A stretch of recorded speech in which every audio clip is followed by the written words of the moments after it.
Vladimir Ilyich Lenin. 1 step forward, 2 steps back. The Crisis in Our Party, published May 1904. A. The preparations for the Congress. There is a saying that everyone is entitled to curse his judges for 24 hours. Our party Congress, like any Congress of any party, was also the judge of certain persons, who laid claim to the position of leaders but who met with discomfiture. Today these representatives of the minority are, with a naivete verging on the pathetic, cursing their judges and doing their best to discredit the Congress, to belittle its importance and authority. This striving has been expressed most vividly, perhaps, in an article in Iskra, number 57, by Practical Worker, 4, who feels outraged at the idea of the Congress being a sovereign divinity. This is so characteristic a trait of the new Iskra that it cannot be passed over in silence.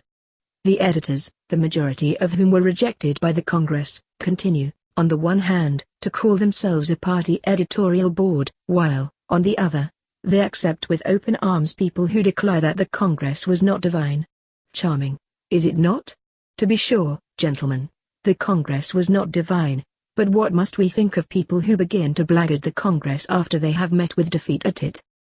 For indeed, let us recall the main facts in the history of the preparations for the Congress.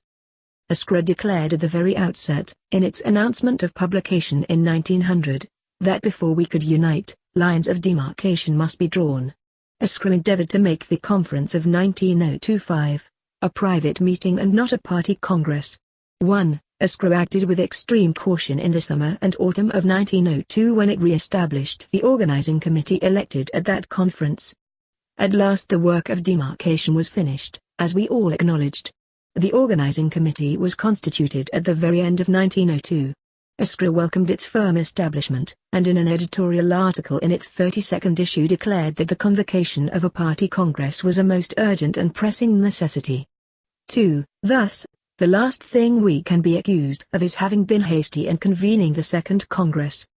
We were, in fact, guided by the maxim, measure your cloth 7 times before you cut it, and we had every moral right to expect that after the cloth had been cut our comrades would not start complaining and measuring it all over again. The organizing committee drew up very precise, formalistic and bureaucratic, those would say who are now using these words to cover up their political spinelessness, regulations for the Second Congress, got them passed by all the committees, and finally endorsed them, stipulating among other things, in point 18, that all decisions of the Congress and all the elections it carries out are decisions of the party and binding on all party organizations. They cannot be challenged by anyone on any pretext whatever and can be rescinded or amended only by the next party Congress. 3. How innocent in themselves, are they not, are these words, accepted at the time without a murmur, as something axiomatic, yet how strange they sound today, like a verdict against the minority. Why was this point included? Merely as a formality? Of course not. This provision seemed necessary, and was indeed necessary, because the party consisted of a number of isolated and independent groups, which might refuse to recognize the Congress. This provision in fact expressed the free will of all the revolutionaries, which is now being talked about so much, and so irrelevantly, the term free being euphemistically applied to what really deserves the epithet capricious. It was equivalent to a word of honor mutually pledged by all the Russian Social Democrats. It was intended to guarantee that all the tremendous effort, danger and expense entailed by the Congress should not be in vain, that the Congress should not be turned into a farce. It in advance qualified any refusal to recognize the decisions and elections at the Congress as a breach of faith. Who is it, then, that the new Iskra is scoffing at when it makes the new discovery that the Congress was not divine and its decisions are not sacrosanct? Does that discovery imply new views on organization, or only new attempts to cover up old tracks?